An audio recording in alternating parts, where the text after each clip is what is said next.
Ancient building ఆర్కిటెక్చర్లో మన భారతీయ వాస్తు architecture యొక్క గొప్పతనం తెలుసా అసలు?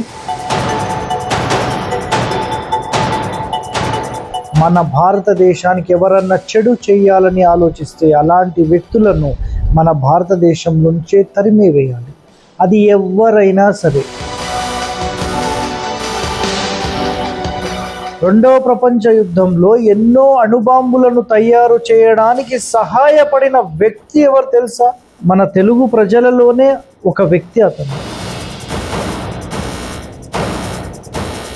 ఆఖరికి మీకు కర్నూలు ఏరియా, అనంతపురం ఏరియా, ఈ రాయలసీమ ప్రాంతాలలో వర్షం పడితే వజ్రాలు దొరుకుతున్నాయి.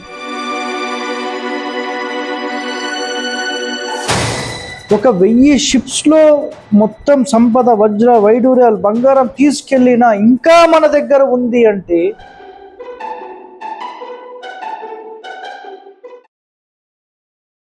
నమస్తే అండి. భారతదేశానికి వాస్తు ఉందా? ముందు భారతదేశానికి వాస్తు సరి చేయండి, తర్వాత మీ వాస్తు చెబుదురు కానీ అని రీసెంట్గా ఒక వ్యక్తి ఒక కామెంట్ పెట్టారు. నిజంగా మన భారతదేశంలో పుట్టిన ఇలాంటి దౌర్భాగ్యుల వల్ల నిజంగా మన భారతదేశం యొక్క గొప్పతనం అనేది నాశనం అవుతుంది. ఎందుకంటే ఒకటి, సైన్స్ డెవలప్మెంట్ అయింది, మరి ఇంత సైన్స్ డెవలప్మెంట్ అయిన తర్వాత ఈ వాస్తు ఏంటి అని మాట్లాడుతున్నారు కదా. ఏన్షియంట్ బిల్డింగ్ ఆర్కిటెక్చర్లో మన భారతీయ వాస్తు ఆర్కిటెక్చర్ యొక్క గొప్పతనం తెలుసా అసలు?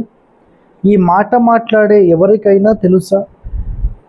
ఎవ్వరికీ కూడా తెలియదు. ప్రపంచ దేశాలన్నీ నిజంగా వాళ్ళు ఎంత ఆనందపడతారంటే భారతీయ వాస్తు గొప్పతనం గురించి చాలా ఆనందపడతారు. నిజంగా వాళ్ళు the greatest architecture in world only India అని మాట్లాడతారు. ఎందుకంటే మన భారతీయ సాంప్రదాయం కానీ, మన భారతీయ వాస్తు కానీ, ఏన్షియంట్ బిల్డింగ్ ఆర్కిటెక్చర్, స్థాపత్య వేదం అనేది ఒక టాప్ మోస్ట్ రేంజ్. సో దాని మీద నిజంగా దృష్టి పెట్టి ఆలోచించి మాట్లాడి తెలుసుకున్న వాళ్ళు ఉన్నారా? అట్లీస్ట్ గుర్తుపెట్టుకోండి, మన తెలుగు ప్రజల కోసం నేను 2021లో తమిళనాడు, ఊటీ అండ్ మహారాష్ట్ర, ఈ 3 రాష్ట్రాలు మ్యాక్సిమం తిరిగిన తర్వాత నేను తెలుసుకున్న స్థాపత్య వేద రహస్యాలు ఎన్నో కూడా మన హరివాస్తు యూట్యూబ్ ఛానల్ ద్వారా మనం చెప్తూనే ఉన్నాం. అయితే మన భారతీయ గొప్పతనం అనేది మన దగ్గర ఉండే కొంతమంది దౌర్భాగ్యులకు తెలియక విదేశస్తులు బెస్ట్ అని చెప్పి మాట్లాడుతున్నారండి.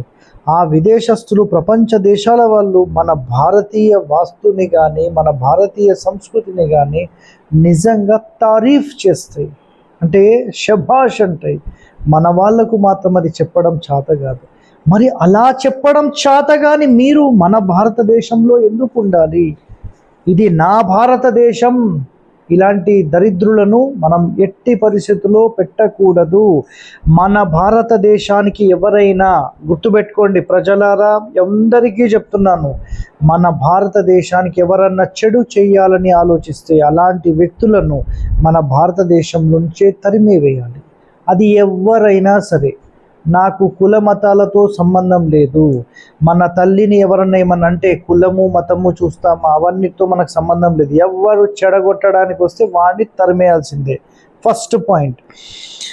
ప్రపంచాన్ని వణికించిన జర్మన్కి సంబంధించిన హిట్లర్ కూడా ద ఇండియా ఈజ్ గ్రేట్ అనే మాట వాడాడు. 2వ ప్రపంచ యుద్ధంలో అతనికి హెల్ప్ చేసిన వ్యక్తి ఎవరు తెలుసా? అతని గురువు ఎవరు తెలుసా?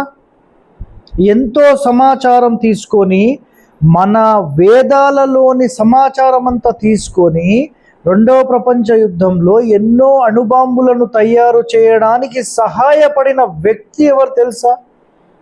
మన తెలుగులోనే, మన తెలుగు ప్రజలలోనే ఒక వ్యక్తి అతను. ఎక్కడుంటారు తెలుసా?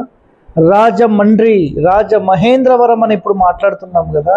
సో ఆయన దండుబట్ల విశ్వనాథ శాస్త్రి గారు. అర్థమైందా? సో ఈయన ఫోటో విగ్రహం కూడా జర్మనీకి సంబంధించిన పార్లమెంట్లో పెట్టారు. మరి ఇంతవరకు మనం ఎప్పుడన్నా తెలుసుకోవడానికి ప్రయత్నం చేశామా? ఎందుకంటే ఈ విషయం నాకు ఒక 2-3 సంవత్సరాల ముందు చెప్పారు. మళ్ళీ ఒక వీడియో చేద్దామనుకొని ఇప్పుడు మనం మాట్లాడుతున్నాం. రీసెంట్గా ఈ పనికిమాలిన ఒక కామెంట్ చదివిన తర్వాత, మీరు భారతదేశానికి వాస్తుందా ముందు అది చెప్పండి అని చెప్పారు. అయితే ఇక్కడ ఒకటే మాట అండి, ఇంట గెలిచి రచ్చ గెలవాలి అంటారు. అయితే మన ఇల్లు మనం చక్కగా చేసుకోనీకే చేతగానోళ్ళు దేశం గురించి మాట్లాడుతున్నారు. మన ఇల్లు మనం సరి చేసుకునే క్యాపబిలిటీలో మీరు ఉన్నారా? కామెంట్ పెట్టిన వ్యక్తి ఉన్నాడా? అది మాత్రం లేరండి. అర్థమైందా? సో ఇక్కడ ఒకటి గుర్తుపెట్టుకోండి, ముందు 10 మంది వాడెట్లా ఉన్నాడు, ఈ దేశం నాకేమిచ్చింది కాదు, నువ్వు ఈ దేశానికి ఏమిచ్చినావు, నువ్వు దేశం వదిలేసి నీ గ్రామానికి ఏమిచ్చినావు, పోనీ నీ ఇంటికి ఏమిచ్చినావు, నీ కాలనీకి ఏమిచ్చినావు, నీ ఊరికి ఏమిచ్చినావు, నువ్వు ఇచ్చిన తర్వాత అడగడానికి నీకు హక్కు అనేది ఉంటుంది. అదొక్కటే గుర్తుపెట్టుకోండి. కొంతమంది లాభాపేక్ష లేకుండా సర్వీస్ ఇస్తూనే ఉంటారు. ఏం చేసినవా నువ్వు అంటే, ఎంతోమంది ప్రజలకు సేవ చేసినా ఎంతో కొంత తీసుకున్నలే అని మాట్లాడతారు. అది నిజంగా సేవనే మాట్లాడతామండి. సో మరి మన భారతదేశం యొక్క వాస్తు గొప్పతనం లేకపోతే ప్రపంచ దేశాలలో మీకు పాకిస్తాన్ అనుకోండి, చైనా అనుకోండి, ఈవెన్ లండన్ అనుకోండి, ప్రపంచ దేశాల్లో ఉన్న ఎంతోమంది మన భారతీయ నలంద యూనివర్సిటీకి వచ్చి నేర్చుకొని పోయేవాళ్ళు. అంటే మన దగ్గర ఏముందంటారు మరి?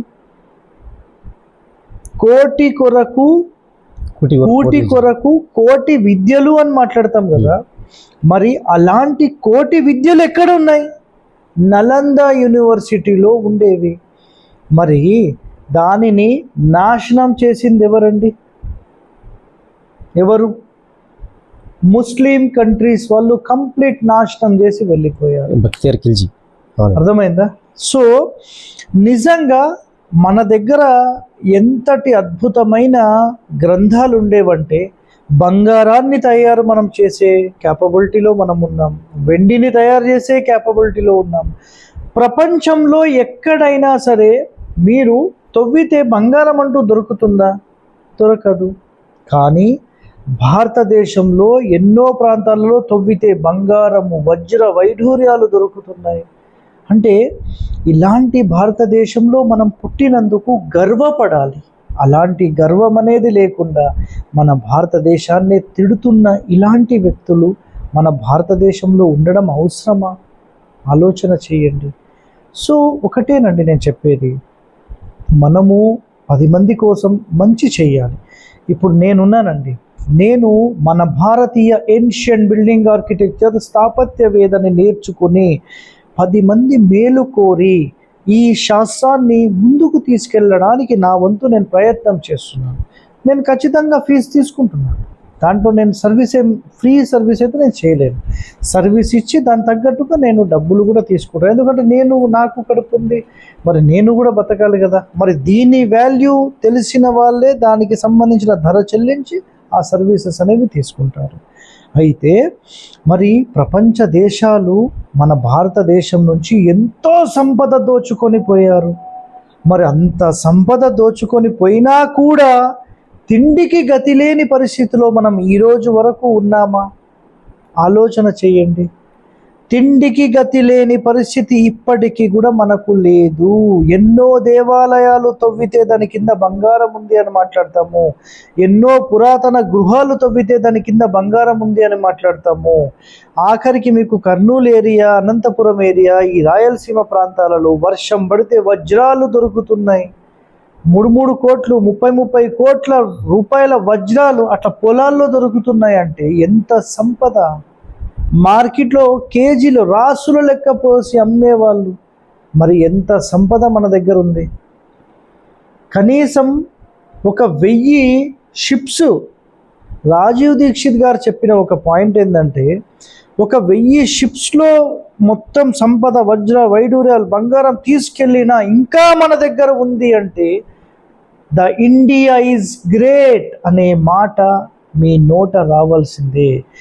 ఎవరైతే ఈ వీడియో చూశారో ఇండియా ఈజ్ గ్రేట్ అనేది ఖచ్చితంగా కామెంట్ చేయండి. ఇదొక్కటి నా రిక్వెస్ట్.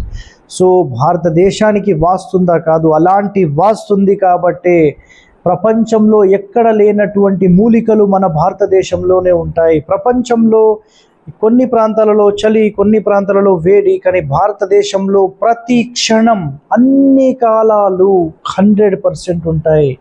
మీకు ఎండాకాలంలో చలి ఉంటుంది, వర్షం ఉంటుంది, అండ్ మంచు కూడా కురుస్తుంది. ఉంటుందా ఉండదా?